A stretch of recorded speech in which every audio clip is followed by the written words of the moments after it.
Hello എല്ലാവർക്കും നമ്മുടെ പുതിയൊരു വീഡിയോയിലേക്ക് സ്വാഗതം. അപ്പോൾ എല്ലാവരും സുഖമായിട്ടിരിക്കുന്നു, പ്രതീക്ഷിക്കുന്നു. നമ്മൾ സുഖമായിട്ടിരിക്കുന്നു. അപ്പോൾ അല്ലേ, ഞങ്ങൾ സ്ഥലത്തേക്ക് പോകണം, ഹോസ്പിറ്റലിലേക്ക് പോകണമെന്ന്. ഹോസ്പിറ്റലിൽ പോകേണ്ട ദിവസമാണ്. അപ്പോൾ ശ്രുതി അവിടെയുള്ള, അപ്പോൾ നേരെ അങ്ങോട്ടേക്ക് പോകണം. ഇനി ശ്രുതിനെ അവിടെ നിന്ന് എടുക്കണം, എന്നിട്ട് നേരെ ഹോസ്പിറ്റലിൽ പോകണം. ഇനി 2 തവണയും കൂടി പോകേണ്ടി വരുള്ളൂ. ഇതും അതെ അതെ അതെ, ഇപ്പം ചെക്കപ്പിനാണ്. ഇനിയിപ്പോൾ അടുത്ത തവണ മുതലല്ല, അടുത്ത തവണ സ്കാൻ, പിന്നെ അഡ്മിറ്റ്. നിസ്സാര ദിവസങ്ങൾ കൂടി മാത്രമേ ഉള്ളൂ. അപ്പോൾ എല്ലാ വീഡിയോയിലും പറഞ്ഞ പോലെ തന്നെ പ്രാർത്ഥിക്കുക. അതെ, എന്താണ് അല്ല എല്ലാവരും പ്രാർത്ഥിക്കണം, അതാണ് ഇപ്പൊ നമുക്ക് പറയാനുള്ളത്. അതെ, അപ്പൊ ഞങ്ങൾ ചെന്നിട്ട് നമുക്ക് ശ്രുതിനെ കാണാം. അതെ, അങ്ങോട്ടേക്ക് പോകണം. അപ്പൊ നിങ്ങൾ എല്ലാവരും പറഞ്ഞ പോലെ തന്നെ മുടിയൊക്കെ വെട്ടിയിട്ടുണ്ട്. മുടിയൊക്കെ ഞാനും പറഞ്ഞിട്ടാ മറ്റേ 9ാം മാസം വയറ് കാണുന്ന ചടങ്ങിന്റെ വീഡിയോ കാണുമ്പോ ഇവന്റെ തലയുടെ അവസ്ഥ ഞങ്ങൾ കുട്ടപ്പനായിട്ട് എല്ലാവരും അതിൽ കമന്റ് ഇട്ടിട്ടുണ്ടായിരുന്നു. ഞാൻ പറഞ്ഞത് അങ്ങനെ കുഴപ്പമില്ല, ഇങ്ങനെ പർവ്വതം പോലെ നിക്കണേന്ന്. അപ്പൊ എല്ലാവരും പറഞ്ഞത് നല്ലൊരു കാര്യം തന്നെ. അത് നമ്മൾ നിങ്ങൾ പറഞ്ഞാലും പോസിറ്റീവായിരുന്നു. അതെ, നിങ്ങൾ പറഞ്ഞ എന്തെങ്കിലും കേൾക്കാണ്ടിരിക്കുവോ? പിന്നെ എന്റെ സാരിയുടെ കാര്യം ഒന്നും പറയാല്ല, അതും നല്ല കമന്റ് ആയിരുന്നു. പിന്നെ ശ്രുതിയുടെ കാര്യം പറഞ്ഞു, എല്ലാം നല്ല നല്ല കമന്റുകളാണ് നല്ലത്. അപ്പൊ ഇനിയും എല്ലാവരും പ്രാർത്ഥന ഉണ്ടാവുക. എല്ലാ കാര്യങ്ങളും ഇങ്ങനെ അപ്ഡേറ്റ് ചെയ്തോണ്ടിരിക്കുക. അപ്പൊ കാണാം നമ്മുടെ കുറവുകൾ ഇതേ കമന്റിൽ കൂടി പറയുമ്പോ നമ്മളത് നെഗറ്റീവായിട്ട് കാണൂല, അത് നികത്താൻ ശ്രമിക്കും. അതെ, കോള് വന്ന്. അപ്പൊ ഞങ്ങൾ നോക്കട്ടെ. അവിടെ ഒരാളവിടെ പണിയില്ല, എന്റെ വില്ലേജ് ഉണ്ട് അവിടെ. വില്ലേജ് ചെറിയ കൊച്ചു പണിയിലാണ് അവിടെ, അല്ലേ? അപ്പൊ സംഭവം വെച്ചാൽ പോയാണ് നമ്മൾ ഇന്ന് കാറിനല്ല പോണത്. അവിടെ തക്കുവിന്റെ വണ്ടി കൊണ്ടിട്ടിട്ടുണ്ട്. അപ്പൊ അതിന് പതിക്കാണ്ട് പോകാൻ റോഡൊക്കെ നല്ല റോഡായോണ്ടേ നല്ല ഇളക്കം വയ്ക്കും. എല്ലായിടത്തും റോഡ് പണിയാണ്. അപ്പൊ ഷോക്കായിട്ടിരിക്കണം. അപ്പൊ എന്താ വെച്ചാൽ ഇതും കൊണ്ടുപോയി കുറച്ചുകൂടി ഇളക്കം കിട്ടും. ബുദ്ധിമുട്ടായിരിക്കും കേരളത്തിൽ ഇറങ്ങലൊക്കെ. ഇത് ബാക്കിൽ കൂടെ എന്റെ അത്യാവശ്യം പുറകിലിരിക്കുന്ന ആൾക്കാർക്ക് ഇറങ്ങാനും പറ്റൂല. അപ്പൊ അതുകൊണ്ട് വണ്ടി അവിടെ കൊണ്ടിട്ടേക്കണം. നമ്മള് സ്കൂട്ടറും കൊണ്ട് അങ്ങോട്ട് പോയിട്ട് അടുത്ത് തന്നെ ഇപ്പൊ തന്നെ പോയിട്ട് അവിടെ ബാക്കി വിശേഷിക്കണം നമുക്ക്. അതെ, കുഞ്ഞാവ് കയറണം ഇതിലായിരിക്കും. കുഞ്ഞാവ് ആദ്യമായിട്ട് കയറാൻ വേണ്ടി ഇതിലായിരിക്കും. അത് അങ്ങനെയൊക്കെയാണ് കാര്യങ്ങൾ. അപ്പൊ നമുക്ക് നേരെ ബാക്കിയുള്ള വിശേഷങ്ങളൊക്കെ കിടക്കാൻ നേരെ നമുക്ക് അങ്ങോട്ടേക്ക് പോവാം. ബാ. ഓ ഗൈസ്, നോക്കിയേ, ഇവിടെ വന്നപ്പോൾ ആള് ഇന്ന് നല്ല തക്കുടുമുണ്ടനായിട്ടിരിക്കുകയാണ്. ഇന്ന് നീരൊക്കെ ആയിട്ടിരിക്കുകയാണ്. ഇന്നലെ കണ്ടപ്പോൾ ഇങ്ങനെ അല്ലായിരുന്നു. ചില ദിവസങ്ങളിൽ ഇങ്ങനെ ഉണ്ടാവും. ഫ്ലാഷ് ഫ്ലാഷ് അടിക്കും. ഇപ്പൊ പോയില്ലേ? അപ്പൊ ഇന്ന് ഇത്തിരി ഇങ്ങനെ ഡുണ്ടുമായിട്ടൊക്കെയാണ്. ക്ഷീണമൊക്കെ എടുക്കണല്ലേ? അതെ, അതൊരു കഥയാണ്. ഹോസ്പിറ്റലിൽ പോകുമ്പോൾ അതെ, എന്താ പറയാനുള്ളത്? പറയൂ. ചെക്കപ്പ് മാത്രമേ പറഞ്ഞിട്ടുള്ളൂ. എന്താന്ന് പോയിട്ട് വന്നിട്ട് പറയാ നീ ബാക്കി എന്താണെന്ന്. ഇനിയിപ്പോ എന്തായാലും എപ്പോഴാണെങ്കിലും എന്താണെങ്കിലും പോയി വന്നിട്ട് പറയാന്നല്ലേ പറയാൻ പറ്റുള്ളൂ. ഇല്ല, എനിക്ക് ഓർമ്മയുണ്ട്. നടക്കണം, വീട്ടിൽ നടക്കണ നടക്കണം. അപ്പൊ നേരെ ഇറങ്ങി പോരുന്നു പറയുന്നത്. അതൊക്കെ ഇറങ്ങിയല്ലോ. വാ, ഞങ്ങളെ ഇവിടെ വെയിറ്റ് ചെയ്തിരിക്കുകയാണ്. ഉച്ചയ്ക്ക് ശേഷം. അതെ, അപ്പോൾ സത്യമായിട്ട് നല്ല തിരക്കുണ്ട്. നമ്മളെ ഇടയ്ക്ക് ചേച്ചീനെ കാണാനില്ല.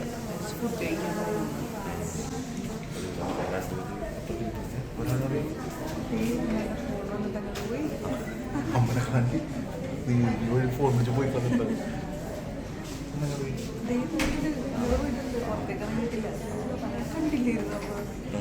അപ്പോൾ സംഭവം 2 വർഷം കഴിഞ്ഞ് നോക്കും. 2 വർഷം കഴിഞ്ഞ്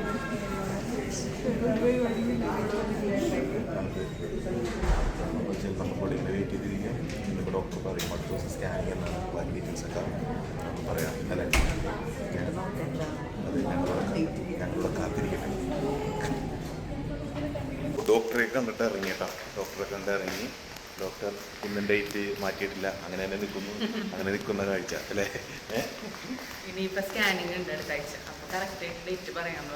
അത് ഈ വരുന്ന 27 സ്കാനിങ് ഉണ്ട്. അത് കഴിഞ്ഞാൽ നമുക്ക് ഏകദേശം ഡേറ്റ് അറിയാൻ പറ്റും, അല്ലേ? പറഞ്ഞ ഡേറ്റിൽ നിന്നൊക്കെ വ്യത്യാസം വരുമെന്നാണ് പറഞ്ഞത്. അപ്പൊ സ്കാനിങ് കഴിയുമ്പോൾ എന്തായാലും സ്കാനിങ് കഴിഞ്ഞിട്ട് എന്താന്ന് പറയാം അല്ലേ? ഇതുവരെ കുഴപ്പമൊന്നുമില്ല, അല്ലേ? അത് പറഞ്ഞുകൊണ്ട് ഇവിടെ നല്ല വെയിലാണ്ടാ. ഇന്നാണ് തിരക്കും കുറവായിരുന്നു. അപ്പൊ നമുക്ക് നേരെ വണ്ടിയിലേക്ക് അങ്ങോട്ട് പോവാം, അല്ലേ? ഉച്ച വൈകിട്ടാ പറയും. അപ്പൊ നമുക്ക് നേരെ പോയിട്ട് ബാക്കി വിശേഷങ്ങൾ പറയാം. ഞങ്ങളെ നേരെ ഫുഡ് കഴിക്കാൻ കയറിയ കഥ ഒരു കഥയായിപ്പോയി അല്ലേ. ഇന്ന് പെരുന്നാളിൻ്റെ കാര്യം മറന്നുപോയി ഞങ്ങള്. 4 മണി കഴിഞ്ഞിരിക്കും. ഞാൻ വീട്ടിൽ ഇറങ്ങിയപ്പോൾ 1 മണിയായിട്ടാ. ഞങ്ങൾ മാഞ്ഞാലി പന്തിയിലേക്ക് പോയി. അതന്നെ പാർവിലുള്ളൊരു മന്തിക്കട അല്ലേ, ഇത്രേ ഉള്ളൂ. അപ്പോൾ അങ്ങനെയൊക്കെയാണ്. അപ്പോൾ അതവിടെ കഴിച്ചോണ്ടിരിക്കുന്നത്, മിണ്ടാണ്ടിരുന്ന് കഴിച്ചോണ്ടിരിക്കുകയാണ് അവിടെ. അപ്പം നമ്മളെ കഴിക്കട്ടെ. ഓക്കെ. അപ്പതേ ഞാൻ വീട്ടിലൊക്കെ പോയി എൻ്റെ സാരത്തിനെയും എടുത്ത് നിങ്ങളുടെ പോന്ന്. നമുക്ക് പ്രാക്ടീസൊക്കെ ഉണ്ടായിരുന്നു വന്നതിന് ശേഷം. അതിന് ശേഷം കുറച്ച് സംഭവ വികാസങ്ങളൊക്കെ ഉണ്ടായിരുന്നു. അത് നിങ്ങളുടെ അടുത്ത് പറയാൻ പറ്റില്ല. നീ മറക്കും, മന്തിക്കഥകളൊക്കെ മറക്കും. നീ മന്തിക്കഥകളൊക്കെ മറക്കും. ഒന്നുമില്ല, അതൊക്കെ അങ്ങനെയൊക്കെയാണല്ലേ. വേണ്ട. അപ്പോൾ സംഭവം എന്ന് വെച്ച് കഴിഞ്ഞാൽ മൊത്തം മാറി. അപ്പോൾ എന്തായിരുന്നു സുധ വീട്ടിലാണ്ട്. ഞാനിങ്ങനെ ഇടയ്ക്കിടയ്ക്കൊക്കെ ഇങ്ങനെ വന്ന് പോവും, ഇങ്ങനെ വന്ന് നിൽക്കും. അപ്പോൾ ഇവിടെ അച്ഛൻ വന്നിട്ടുള്ള അമ്മയുടെ പണികളിലാണ്. കക്കവെള്ളവും കക്ക താളിക്കുന്നു, കക്കൊലത്തും.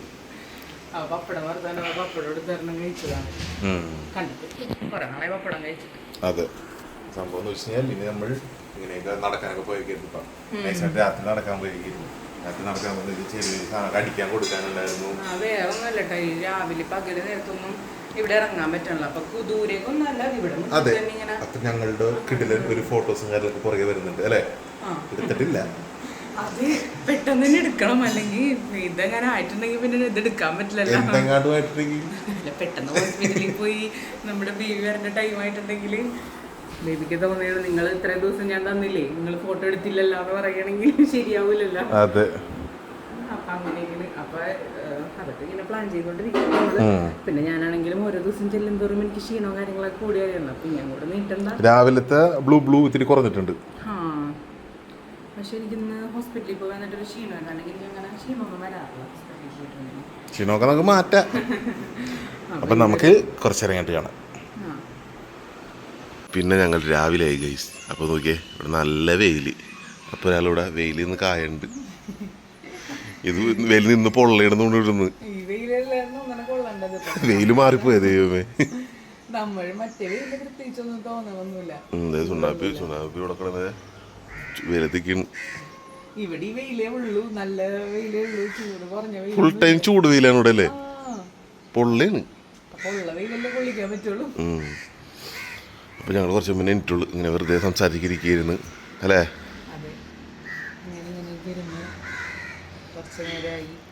അപ്പൊ നോക്കിയേ, ഇതിവിടെ വീടിൻ്റെ മോളിൽ നിന്നുള്ള വ്യൂ ആണിത്. എന്താ വണ്ടിയുടെ അച്ഛൻ വണ്ടിയൊക്കെ എടുത്ത് മാറ്റി വെച്ചാ. അച്ഛൻ വണ്ടിയൊക്കെ മാറ്റി വെച്ച് എടുത്ത് മാറ്റി. നിന്റെ മോറാൾ ഇരുട്ടാനിവിടെ. അതെ. അപ്പൊ നമുക്ക് വെയിലൊക്കെ കൊണ്ടിട്ട് കാണാം അല്ലേ. അപ്പം അങ്ങനെ നമ്മൾ രാവിലെ വീഡിയോ ഒക്കെ എടുത്ത് അത് കഴിഞ്ഞിട്ട് കണ്ണൻ വീട്ടിലേക്ക് പോയിട്ടാ കിടക്കിടക്ക് പോയി. പിന്നെ കുറച്ച് നേരം ഞാനിങ്ങനെ കുറച്ച് ക്ഷീണവും കാര്യങ്ങളും അങ്ങനെയൊക്കെ ആയിട്ടിരിക്കണം. അപ്പോൾ വീഡിയോ ഇപ്പോൾ എഡിറ്റ് ചെയ്യാനെടുത്തപ്പോഴാണ് വൈൻഡപ്പ് എടുത്തിട്ടില്ല എന്ന് മനസ്സിലായത്. അപ്പോൾ എന്തായാലും നമ്മുടെ വീഡിയോ ഒക്കെ അത്രയൊക്കെ തന്നെ ഉണ്ടായിരുന്നുള്ളൂ. കുറച്ച് വിശേഷങ്ങൾ ഹോസ്പിറ്റലിൽ പോയി വന്നതിൻ്റെയും അല്ലാണ്ടുള്ള ചില്ലറ വിശേഷങ്ങളൊക്കെ ഉണ്ടായിരുന്നുള്ളൂ. അപ്പം എന്തായാലും ഇനി അടുത്ത ദിവസം അടുത്തൊരു വീഡിയോ ഒക്കെ ആയിട്ട് വരാം. നമ്മുടെ കൂടുതൽ വിശേഷങ്ങളൊക്കെ ആയിട്ട് വരാം. അപ്പോൾ എല്ലാവരുടെയും കമൻസും കാര്യങ്ങളും ഒക്കെ കാണുന്നുണ്ട്. അപ്പോൾ അതിനനുസരിച്ച് നമ്മളെല്ലാം ചെയ്യണുണ്ട്. പിന്നെ എന്താണ് എല്ലാവരുടെയും പ്രാർത്ഥനയും കാര്യങ്ങളൊക്കെ ഇനിയും വേണം. അപ്പോൾ എന്തായാലും ഇനി അടുത്ത ദിവസം അടുത്തൊരു വീഡിയോ ആയിട്ട് വരാം. അപ്പോൾ അടുത്ത വീഡിയോ കാണുന്നവരെ ബൈ.